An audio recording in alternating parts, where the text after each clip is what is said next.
Hello दोस्तों, आप सभी को फिर से एक बार स्वागत है आप सभी को अपने यूट्यूब चैनल एक कुमार ऑनलाइन प्लेटफॉर्म पर। तो मेरे प्यारे दोस्तों, आइए आज आप लोगों के समक्ष हम क्लास 11th का बैच स्टार्ट करेंगे जो कि काफ़ी इम्पोर्टेंस हो, और यह बैच आप लोग को नीट लेवल तक हम पढ़ाएंगे।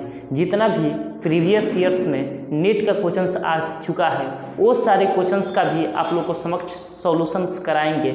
लेकिन इनसे पहले मेरे प्यारे दोस्तों, आप लोग सभी लोगों से विनम्र निवेदन है कि आप लोग मेरे वीडियो को अधिक से अधिक शेयर कीजिए और सब्सक्राइब कीजिए, ताकि हमारा वीडियो बनाने का मनोबल अधिक से अधिक बढ़ सके। तो चलिए मेरे प्यारे दोस्तों स्टार्ट करते हैं। देखिए दोस्तों, आज हम कितने लोगों होते हैं कि पढ़ाई में मन नहीं लगता है, तो कैसे हम लोग पढ़ें कि हम अधिक मुकाम तक हासिल कर पाए, यानी किस टाइप से हम लोग पढ़ें कि हम लोग अपने जीवन में अच्छे कर पाए। तो उसी के लिए एक मोटिवेशंस है, और इस मोटिवेशंस को आप लोग सुनते हैं और इसको फॉलो करते हैं तो अपने लाइफ में ज़रूर कुछ ना कुछ बनकर ज़रूर हासिल कर लीजिए, यानी ज़रूर कुछ ना कुछ बन जाइएगा। तो चलिए दोस्तों यहाँ पर स्टार्ट करते हैं क्लास 11 को किस तरह पढ़ा जाता है। क्योंकि आप लोग पता होगा कि जब 10th में आप लोग पढ़ते थे तो उस टाइम आप लोग पोखरे में थे, यानी उस टाइम आप लोग साइंस के अंतर्गत फिजिक्स, केमिस्ट्री और बायोलॉजी को स्टडी करते थे। लेकिन यहाँ पर क्या होता है, यहाँ पर जो इंटरमीडिएट में जैसे क्लास 11th में हम लोग एंट्री मारते हैं तो इसका स्कोप होता है काफ़ी बड़ा है, यानी इतना स्मॉलेस्ट नहीं है, यानी काफ़ी बड़ा है। और ये क्लास 11th और 12th से ही अनेक प्रकार के कॉम्पिटिटिव एग्जाम के भी शुरुआत होती है। तो दोस्तों इसको बहुत अच्छे से पढ़ना है, और क्लास 11th में से कोई भी कॉम्पिटिटिव एग्जाम में अधिकतर क्वेश्चंस पूछे जाते हैं। तो इसको अभी से ही आप लोग अच्छे से पढ़िए मेरे प्यारे दोस्तों, और मेरे वीडियो को अधिक से अधिक शेयर कीजिए। आज हम बताने जा रहे हैं कि अपने घर पर किस तरह स्टडी करेंगे कि हम लोग को बहुत जल्द से जल्द सफलता मिल पाए। तो चलिए दोस्तों यहाँ पर स्टार्ट करते हैं, और बोर्ड एग्जाम में किस टाइप से हम लोग स्टडी करेंगे कि 90+ मार्क्स आएगा। बाबू आप लोग सुनते होंगे कि कोई भी लड़का का 450 नंबर आ गया, 460 नंबर आ गया, 470 नंबर आ गया, बिहार टॉपर हो गया, स्टेट टॉपर हो गया, ऐसे आप लोग सुनते होंगे। लेकिन वो नहीं समझते हैं आप लोग कि वो आया तो कैसे आया, इसका पर्पस क्या है और मेन फोकस क्या है, और लड़का कैसे स्टडी किया कि इतना नंबर हासिल कर पाया। और उन्हीं सभी के बारे में हम लोग आज स्टडी करने वाले हैं। वह आपका 450, 500, 450, 460, 470 आपको भी आ सकता है, लेकिन हम जिस रूल रेगुलेशंस को फॉलो करेंगे वह रूल रेगुलेशंस का पालन करना पड़ेगा, तभी आप एक अच्छे मार्क अचीव कर पाओगे। तो चलिए दोस्तों यहाँ पर स्टार्ट करते हैं। यहाँ पर जो पहला 5 पॉइंट हम बताने वाले हैं, और इस 5 पॉइंट को आप अच्छे से पढ़ लेंगे, यानी इस 5 पॉइंट को अपने since their student life in your feeling, यानी अपने से स्टूडेंट लाइफ में इस 5 पॉइंट को अगर अच्छे से गौर करके फ्लो करते हैं तो आपको दुनिया का कोई भी कॉम्पिटिटिव एग्जाम निकालने से कोई रोक नहीं सकता है। दोस्तों यहाँ पर बोर्ड एग्जाम की तो बातें छोड़िए, बोर्ड एग्जाम में भी आपको 450, 460, 70 नंबर आ ही जाएंगे, लेकिन मेरा रूल और रेगुलेशंस के अनुसार चलना पड़ेगा। जो 5 पॉइंट हम बताएंगे और इस पॉइंट को फ्लो करना पड़ेगा, तभी अपने लाइफ में सफल हो सकते हैं। क्योंकि दुनिया में जितने भी मदर्स एंड फादर्स होते हैं उनका एक उम्मीद होता है कि हमारा लड़का पढ़ लिख कर कुछ अच्छे मुकाम हासिल करे, और उन मुकाम को हासिल करने के लिए आप लोगों को बहुत लगन और कठिन परिश्रम के साथ मेहनत करना पड़ता है। और यह 5 पॉइंट को अपने दिल में उतार लीजिए ताकि आपको सफलता पाना है। तो तभी क्योंकि आप लोग को पता होगा कि हर एक साल कॉम्पिटिटिव जो लेवल होता है हर एक साल बढ़ जाता है, यानी हर एक साल 4 लाख 5 लाख लड़का बढ़ते हैं। तो इस कॉम्पिटिटिव एग्ज़ाम को फेस करने के लिए आप लोग को भी उतना स्ट्रॉन्ग रहना पड़ेगा, तभी आप कोई भी कॉम्पिटिटिव एग्ज़ाम को अटेम्प्ट यानी कॉम्पिटिटिव एग्ज़ाम को फेस कर पाइएगा। तो चलिए दोस्तों, हम 5 पॉइंट बताएंगे और 5 पॉइंट को आप लोग दिल में बैठा लीजिएगा, और दिल में बैठा लीजिएगा तो अगर वह दिल में बैठ गया तो बुझ जाइए कि कोई भी दुनिया का कोई भी मुकाम होगा हासिल करके ही रहिएगा। चलिए दोस्तों, यहाँ पर स्टार्ट करते हैं। यहाँ पर 5 पॉइंट है, 5 पॉइंट है आपका। जो पहला पॉइंट है बाबू, यहाँ पर जो पहला पॉइंट है, पहला पॉइंट है स्टडी एवरीडे। क्या है बाबू? Study every day, study every day, everyday.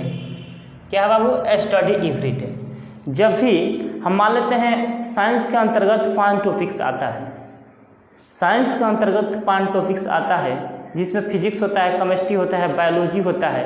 यही 3 टॉपिक्स आप लोग को साइंस के अंतर्गत हम लोग पढ़ते हैं। लेकिन एक इंग्लिश भी आता है, उसमें हिंदी भी आता है, आप लोग क्लास 12 के अनुसार देखा जाए तो। और इस टॉपिक्स को पढ़ने से पहले यहाँ पर लिखे हुआ है स्टडी एवरीडे। इसका मतलब यही होता है कि प्रत्येक दिन आपको स्टडी करना पड़ेगा, यानी प्रत्येक दिन। ये नहीं कि फिजिक्स मान लेते हैं 2 घंटा पढ़ लिए तो फिर 5 दिन बाद हम फिजिक्स पढ़ेंगे, ऐसा कभी स्टडी नहीं करना है।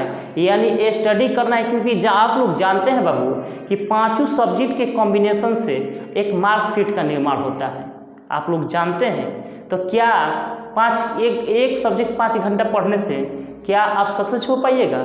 नहीं हो पाइएगा। तो मेरा कहने का तात्पर्य यह है कि अपने घर पर जाकर एक रूटीन बनाना है और उस रूटीन के अनुसार आप लोग को पढ़ाई करना है, यानी स्टडी करना है कि फिजिक्स 1 घंटा पढ़ना है, केमिस्ट्री 1 घंटा पढ़ना है, बायोलॉजी 1 घंटा पढ़ना है, मैथ 1 घंटा पढ़ना है, हिंदी 1 घंटा पढ़ना है और इंग्लिश 1 घंटा पढ़ना है। और इस तरह करके एक चार्ट बनाइएगा और उस चार्ट को फॉलो कीजिएगा, तब आप लोग को एक अच्छे मार्क अचीव कर पाइएगा। तो यहाँ पर स्टडी एवरीडे के मतलब यही होता है कि प्रत्येक दिन आपको स्टडी करना है। ये नहीं कि एक दिन स्टडी कर लिया फिर 4 दिन सो गए, तो वैसा स्टडी नहीं करना है बाबू।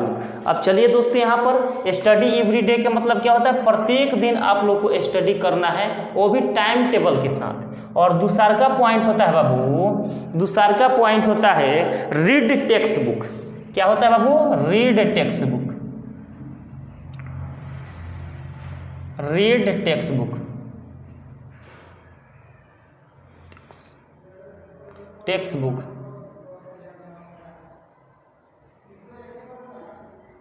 Read textbook, read textbook. अब इसका मतलब क्या होता है बाबू? अपने लाइफ में जो पढ़ना है, यानी स्टूडेंट लाइफ में जो पढ़ना है बाबू, वह हमेशा कौन सा बुक? टेक्स्ट बुक को फॉलो करना है। कौन सा बुक? टेक्स्ट बुक को। और पढ़ना है कि कौन सा बुक को फॉलो करना है? ओनली फॉर, दुनिया में सभी बुक तो पाया जाता है, यानी दुनिया में बहुत सारे बुक को पाया जाता है, लेकिन उन सारे बुकों में से जो एक बुक होता है बाबू, स्टैंडर्ड होता है। क्या होता है? स्टैंडर्ड होता है। और उस स्टैंडर्ड बुक, वह जो स्टैंडर्ड बुक होता है, यह NCERT होता है। क्या होता है? NCERT। यानी कभी भी NCERT को फॉलो करना है। कौन सा? NCERT। तो यानी रीड टेक्स्ट बुक कभी भी फॉलो करना है तो कौन सा NCERT को ही आपको फॉलो करिए बाबू, मैं आप लोगों से कहता हूँ। क्योंकि NCERT में जो कॉन्सेप्ट दे दिया गया है वह बहुत सारे बुक में नहीं दिया गया है, और इसको बहुत ज़्यादा डिप्थ में पढ़ने के बाद ही आपको NCERT का लैंग्वेज का पता लग पाएगा। लेकिन आप लोग प्राइवेट बुक खरीद कर पढ़ लेते हैं, लेकिन NCERT का उसमें क्वेश्चन बनाइएगा तो नहीं बनेगा। इसका रीज़न यही है कि उसमें कॉन्सेप्चुअल दिया है, कोई भी पॉइंट दिया है तो कॉन्सेप्ट के साथ दिया है, इसलिए आप लोग को NCERT नहीं समझ में आता है। लेकिन यहाँ पर हम ऐसे हिसाब से पढ़ाएंगे तो NCERT के एक भी क्वेश्चन नहीं छूटेगा। कौन से? स्टडी एवरीडे, पहला पॉइंट, यानी प्रत्येक दिन स्टडी करना है अपने जीवन में। और दूसरा का रीड टेक्स्ट बुक, यानी कभी भी बुक पढ़ना है तो बाबू कौन सा बुक? Text book. कौन सा बुक? Textbook. अब यहाँ पर तीसरा का पॉइंट है read textbook, read textbook, text book before class, before class. इसका मतलब यही होता है read text book before class, यानी जब घर पर जाइएगा तो यानी यहाँ पर मान लेते हैं कोचिंग में, चाहे स्कूल में, चाहे कॉलेज में, जो वहाँ पर भी आप लोग पढ़ते होंगे वह टेक्स्ट बुक पढ़िए। और पढ़ने के बाद यहाँ पर read text book before class, यानी जो भी क्लास में आप लोग पढ़िए तो वह कौन सा बुक पढ़िए, टेक्स्ट बुक पढ़िए। और घर के मतलब क्लास के बिफोर माने क्या होता है, पहले पढ़ के जाइए। कौन सा बुक, टेक्स्ट बुक। कोई भी टीचर कोई भी सब्जेक्ट जब स्टार्ट करता है, मान लेते हैं हम ही स्टार्ट करते हैं यूनिट एंड डायमेंशंस, यानी यूनिट डायमेंशन मेजरमेंट हम मान लेते हैं स्टार्ट करते हैं, तो उसको पहले एक बार अपने घर पर जाकर पढ़ के हमारे क्लास में बैठिए, तब आप लोग को बहुत अच्छे से फिजिक्स समझ में आएगा। यानी समझ गया, read text book before class, यानी क्लास के पहले एक बार टेक्स्ट बुक यानी एनसीईआरटी जो बुक होता है इसको पढ़ कर आइए घर से। अब यहाँ पर चौथा पॉइंट है बाबू, चौथा पॉइंट है attend class activity. Attend class attend class active. Attend class active का मतलब क्या होता है बाबू? अटेंड क्लास एक्टिव का मतलब वही होता है कि जहाँ पर भी अपने क्लास में पढ़ने जाते हैं तो उस क्लास में आप लोग शांत स्वभाव से बैठिए और शांत स्वभाव के साथ सुनिए और उसके गहन से नॉलेज कीजिए। यानी क्लास में कभी भी सोइए नहीं, मान लेते हैं इस तरह सोइए नहीं। मान लेते हैं कितने लड़के होते हैं क्लास में सो जाते हैं पढ़ते पढ़ते, तो वैसे क्लास में काम नहीं करना है। क्लास में एनी टाइम से एक्टिव रहना है। क्या रहना है? एक्टिव रहना है, यानी एनी टाइम फुर्तीला रहना है। यानी एक्टिव रहिएगा तभी आपको कोई भी टीचर्स आप लोग को बोर्ड पर पढ़ाएंगे तो बहुत अच्छे पूर्वक से समझ में आएगा। और यहाँ पर समझ गए अटेंड क्लास एक्टिव, यानी क्लास में कभी भी एक्टिव रहना है। और यहाँ पर पांचवा जो पॉइंट है बाबू, यह बहुत इम्पोर्टेंट पॉइंट है। अटेंड क्लास एक्टिविटी तो समझ गए। और सॉल्व प्रॉब्लम, सॉल्व एग्जाम्पल। कोई भी न्यूमेरिकल क्वेश्चन जब हम सॉल्व करते हैं यह हमेशा करेक्ट वे में,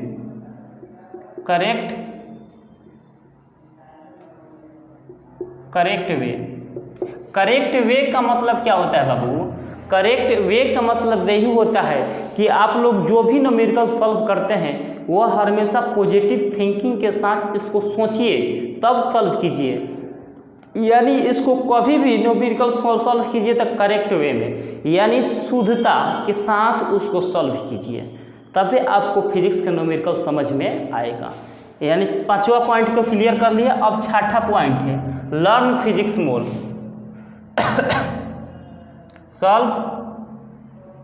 सॉल्व एग्जाम्पल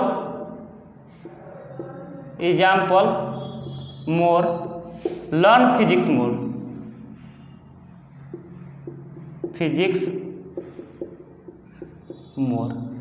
यहाँ पर लिखें बाबू सॉल्व एग्जाम्पल मोर, लर्न फिजिक्स मोर। यानी इसका मतलब होता है जितना ज़्यादा फिजिक्स का एग्जाम्पल को सॉल्व करेंगे उतना ज़्यादा फिजिक्स को क्या करेंगे? लर्निंग करेंगे, यानी सीखेंगे। यहाँ पर समझ गए, लर्न यानी सॉल्व न्यूमेरिकल मोर, न्यूमेरिकल भी बोल सकते हैं यहाँ पर, सॉल्व न्यूमेरिकल भी बोल सकते हैं, एग्जाम्पल भी बोल सकते हैं। यानी solve a numerical more, learn physics more. इसका मतलब यही होता है कि आप लोग बाबू कोई भी सब्जेक्ट पढ़ रहे हैं, फिजिक्स पढ़ रहे हैं, केमिस्ट्री पढ़ रहे हैं, बायोलॉजी पढ़ रहे हैं, कोई भी सब्जेक्ट पढ़ रहे हैं जिसमें ज़्यादा न्यूमेरिकल आता है वह टॉपिक से आपका फिजिक्स। तो जितना ज़्यादा अपने फिजिक्स में न्यूमेरिकल को सॉल्व करेंगे और उतना ज़्यादा फिजिक्स को क्या करेंगे? सीखेंगे, यानी लर्निंग कर पाएंगे। और ये नहीं कि थ्योरेटिकल कंसेप्ट पढ़ लिया न्यूमेरिकल कहाँ चला गया, तो आपका थ्योरेटिकल के साथ कोई भी चीज़ याद नहीं रहेगा। अगर न्यूमेरिकल ज़्यादा से ज़्यादा सॉल्व कीजिएगा उतना ज़्यादा ही आप फिजिक्स को सीखिएगा। इसीलिए बोलते हैं लर्न फिजिक्स मोर, लर्न इसलिए बोलते हैं सॉल्व एग्जाम्पल मोर, लर्न फिजिक्स मोर। यानी जितना ज़्यादा एग्जाम्पल को सॉल्व करेंगे उतना ज़्यादा फिजिक्स को क्या करेंगे? सीखेंगे। बाबू थ्योरेटिकल कॉन्सेप्ट पढ़ के दुनिया में कुछ भी नहीं किया जा सकता है, क्योंकि यहाँ पर जो न्यूमेरिकल कॉन्सेप्ट होता है इसको न्यूमेरिकल अपने घर पर बनाना चाहिए। अगर न्यूमेरिकल बना लिए तो आपको जो फार्मूला होता है और फार्मूला के जो एप्लीकेशंस होता है वह एनी टाइम्स आपको याद रहता है। तो ज़्यादा से ज़्यादा आप लोगों को न्यूमेरिकल पर फोकस करना चाहिए, क्योंकि यहाँ पर नीट का जो क्वेश्चंस पूछता है, आपका थ्योरेटिकल कॉन्सेप्ट नहीं पूछता है बाबू, उसमें बहुत सारे न्यूमेरिकल क्वेश्चंस पूछते हैं और वह न्यूमेरिकल क्वेश्चंस इस बेस्ड पर रहते हैं, कॉन्सेप्चुअल बेस्ड पर रहते हैं। अगर कॉन्सेप्ट क्लियर रहेगा तो आपसे क्वेश्चंस बनेंगे, अगर कॉन्सेप्ट क्लियर नहीं रहेगा तो वो आपसे क्वेश्चंस बनने वाले नहीं हैं। तो चलिए दोस्तों, आज के लिए इतना ही। Thank you so much. और इस 5-6 रूल और रेगुलेशंस को आप लोग फॉलो करेंगे तो बोर्ड एग्जाम चाहे कोई भी कॉम्पिटिटिव एग्जाम में 90+ मार्क जरूर आएंगे। आज के लिए इतना ही। Thank you so much. Red agri का।